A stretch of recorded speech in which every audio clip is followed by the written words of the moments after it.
Well, it's so good to have Paul on the podcast. How you doing today, Paul? I'm great. Thank you so much for having me. Oh, I'm glad to have you on. I'm love to talk about this conversation. I'd love to grow my community, my sphere of influence, and I'm sure a lot of people listening too. Hey, how do I do that? So looking forward to how you're going to help us learn to do that. I love talking about community. I think it's so important right now, especially with all the algorithms and craziness on social media. I think building a community is very important for your business. And also for just your influence. I know a lot of people who do blogs and Right. podcasts, and a lot of congregations listen to this too. So how do they connect with their community? So I'm looking forward to how you can give us some advice on that. Yeah. But I'm going to start with something very different, but kind of get to know you a little bit better. So, what's the Sure. best piece of advice you've ever received? Oh, I've had so many. I mean, the first thing I want to, I guess, is somebody, and this has been probably 5, 7 years ago, recommended joining a mastermind, and that probably had a bigger impact on my business than I ever thought.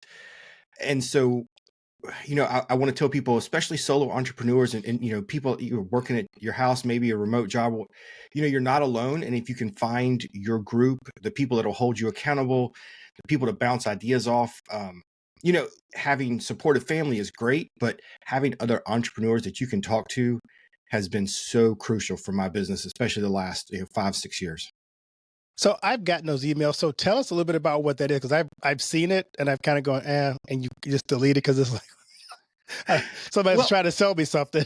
yeah. So, I mean, there are a variety of masterminds out there. There's a lot of people offering paid masterminds, and a friend of mine and I, we're actually looking at doing that ourselves and starting one. But there are other ones you can do just with a group of entrepreneurs, and I have one of those now too. It's just three of us that are friends, and we meet every Friday morning, and we can, we built that trust up so we can, talk openly about our businesses. But initially, I did join one of the paid masterminds, and it was with somebody that I had been following for a long time. I knew and trusted what he was doing, so I knew it would be a good fit. So I think that's really important. You got to find that right person, that right group. And sometimes if you need to invest that money, I think it's a valuable thing to do, and I got a lot more out of it than what I paid for. So I was very happy with it. Well, thanks for that. I know people may be going, "What is that?" I've heard about that, but I'm glad Right. you kind of explained it. So that's cool. Yeah, and what I'm we did, I mean, the paid one, I mean, how most of them work is we met every week on Zoom, and we would each have a turn at discussing our businesses, discussing what worked this week, what didn't. But more importantly, it was those, the next week, if I said I was going to work on something last week, next week, that group was going to ask me, how did that go? Did you get it done? And, that's hard to finish those to-do lists and get it done. And to have that group that kind of holds you accountable, but also says, "Oh, if you didn't get it done, how can we help? What do you need? What can we do to move you to that next step?" But it's been huge for me. That's awesome, Paul. Thanks. I love to give my guests an opportunity to kind of think about the people in their lives who've been a blessing and impacted them, maybe inspired them. Who are some people in your life that you can look to and say, "Hey, I just want to give you a shout out because you have been there for me. You've inspired me. You've been a go-to for me." That number one, my wife Kelly. Uh, I started this whole website building, community building journey while we were dating. So she has been there every step of the way. I always tell people she's kind of the conscious. Her favorite Disney character is Jiminy Cricket, and I kind of feel like she's that Jiminy Cricket for me, sitting on my shoulder a lot. Um, way back in 1996, she was the one that told me to spend the $75 to buy the domain name. That it was a great investment, even though I was a college student with not a lot of money. She's the one that, and like I said, mastermind has been really important. But she's the one that's always in my corner, always supportive, and at times will tell me, "No, no, let's not do that. That's a bad idea."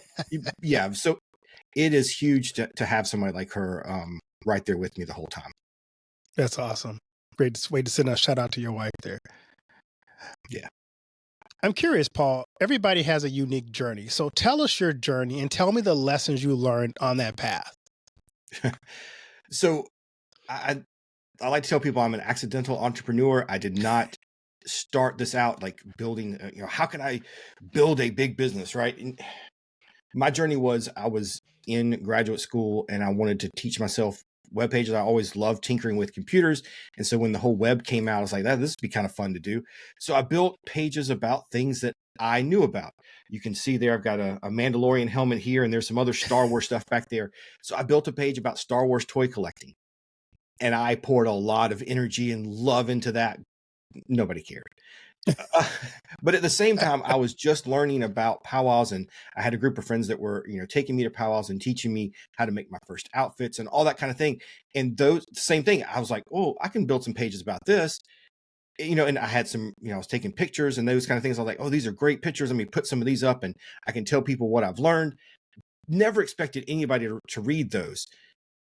But there were other people out there that were going to powwows and wanted to take that sense of belonging and community that they felt at a powwow and have it all the time, not just on the weekend powwows. And so it resonated with people, and we started that community feeling early on. And talking about lessons I've learned, I have to keep reminding myself all the time, but community is always the most important part. It is serving the people, giving them value, however it is, treating everybody who touches your business and however they touch it, not just in a Facebook group, but however they touch it, is they are part of your community. And when you treat them like that and you are open and vulnerable and talk to them, person, not just from the brand, I think you can make those connections, and that is what will really move you forward.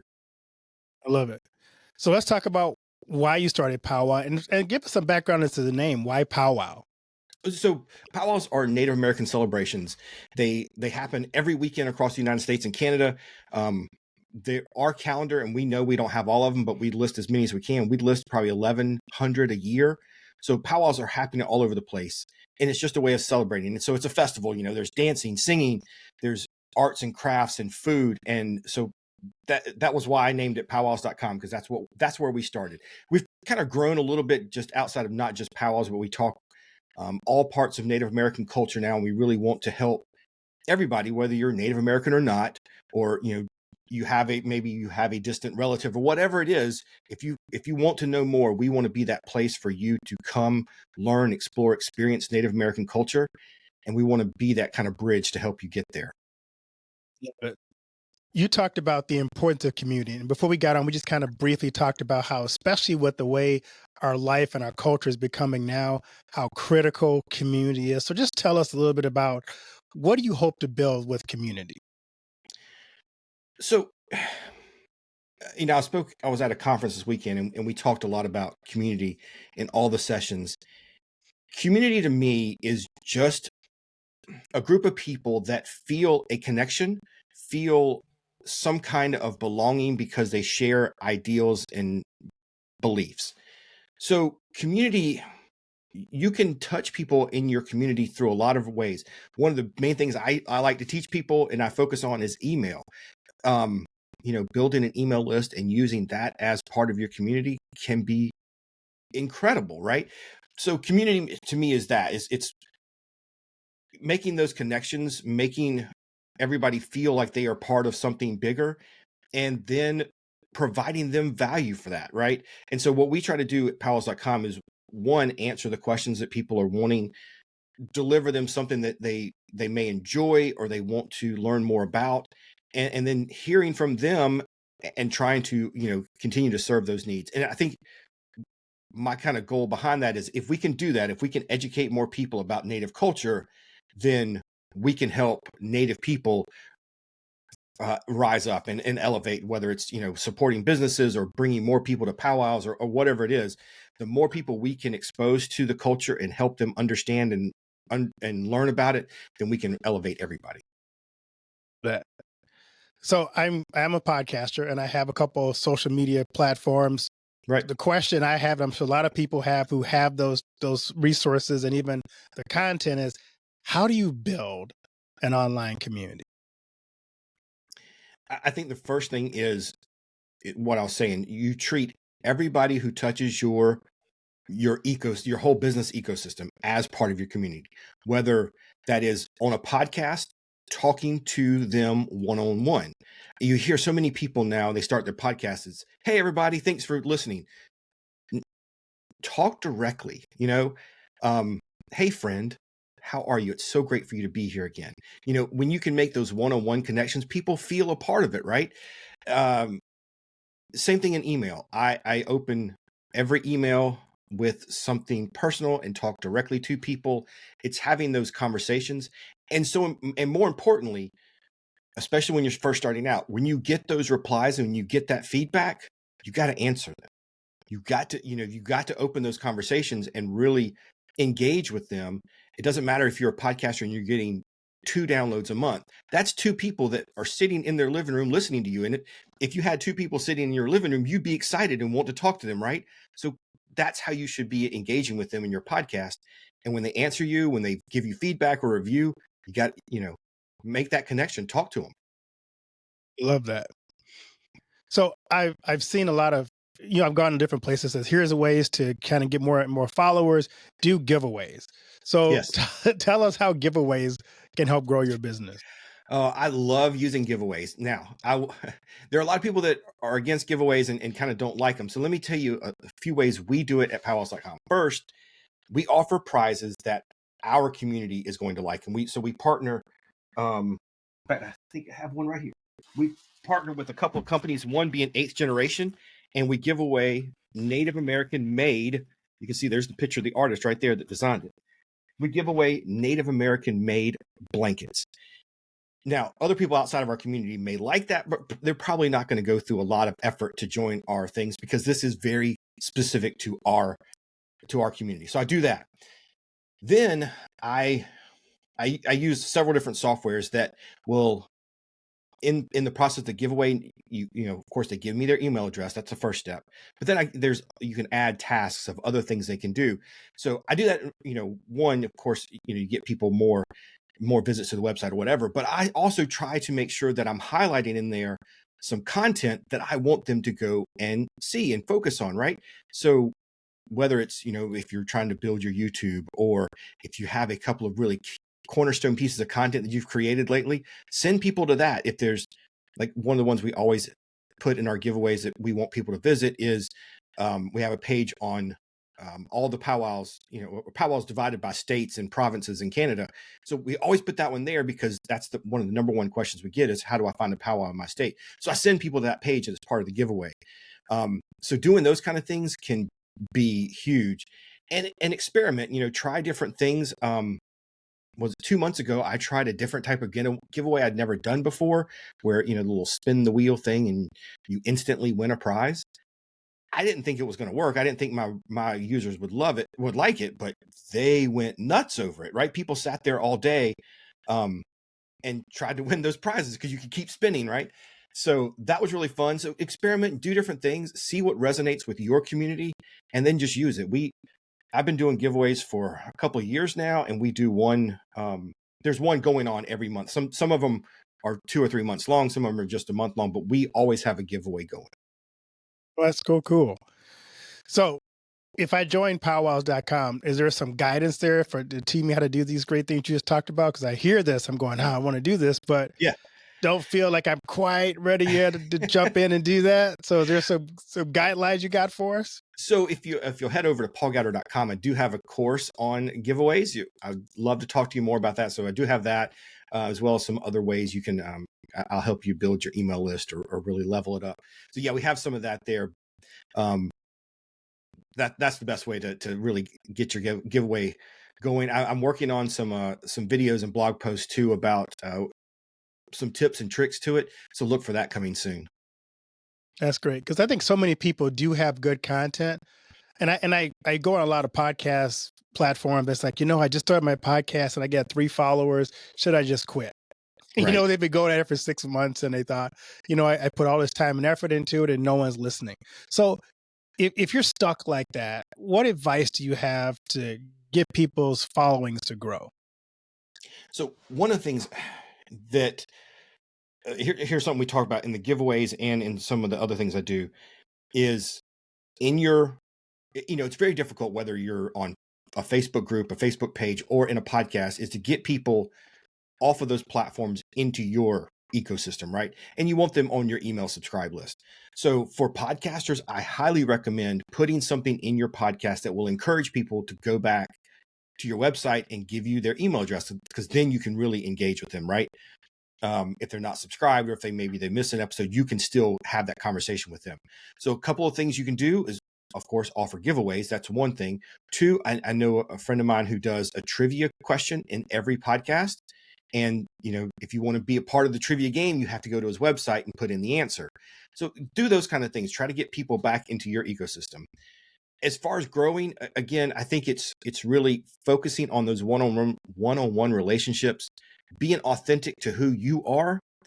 And it can be really slow, right? It can be incredibly frustrating to put out podcast episodes and only have 5 listeners. But I think you just continue to serve the listeners you have, and the growth will come.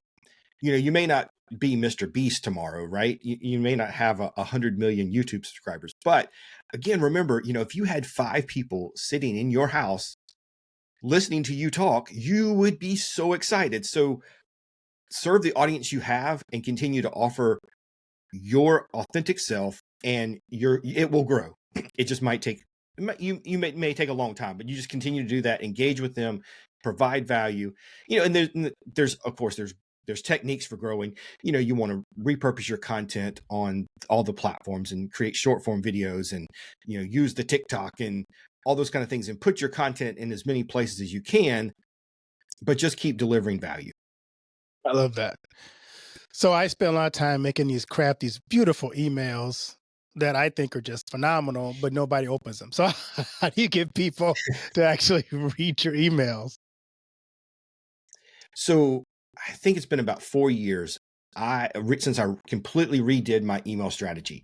I used to send emails that were gorgeous. I always tell people that they looked like the Sunday morning Best Buy sales ads. It had all this great layout. It had beautiful pictures and, all kinds of buttons and flashing stuff.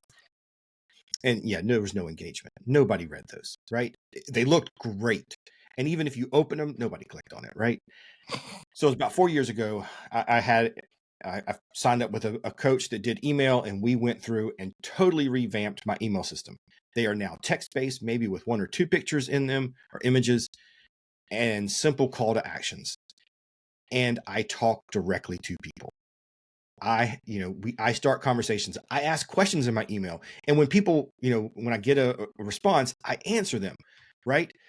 That's the way, to me, that email can work best. The other tip I'll say is, as you start building your email strategies and thinking about that, if you can segment out, divide your audience into different sections, and deliver some email sequences or drip campaigns, or however your email software calls it. If you can create really specific set of emails for different groups, that will really, really help your audience engage with you better, because again, you're delivering the content and the value that those people want. For example, I have an email sequence that is called What to Expect at Your First Powwow. The email opt-ins for that are on pages where people visit that are looking to learn more about powwows. These aren't the dancers and singers that go to powwows every weekend. These are people who are kind of outside the powwow world and wanting to learn more. And when I deliver that sequence to those people, the open rate and the click-through rate are through the roof, because again, I'm delivering the content they want. And I ask questions, I give them the information they want. Usually 1 call to action in the email, if any. It's just delivering really good value to that specific need. I love that. I could talk to you all day, Paul, because I'm getting all this great advice here, and I'm going to re-listen to this podcast later on, so I can put all these things into practice. But I'm curious, as you're kind of in this season of your life, what are you most excited about? Oh man. So years ago, because I just went full time with, powwows.com and coaching and all those things I do. I was only able to do that just a couple of years ago. For the most part of my life, I worked in South Carolina state government and did all of this entrepreneur stuff on the side. So that was a goal I never thought I would reach. But over those years, when we were struggling to build the business, when we were, in the early days, when we were having to figure out that this needed to be a business because we had expenses and we had to figure out how to pay for those expenses, right? We had to, as a family, we had to answer, okay, if we're going to put in nights, weekends, lunch hours, before work, if we're going to put in all this time, why are we doing this?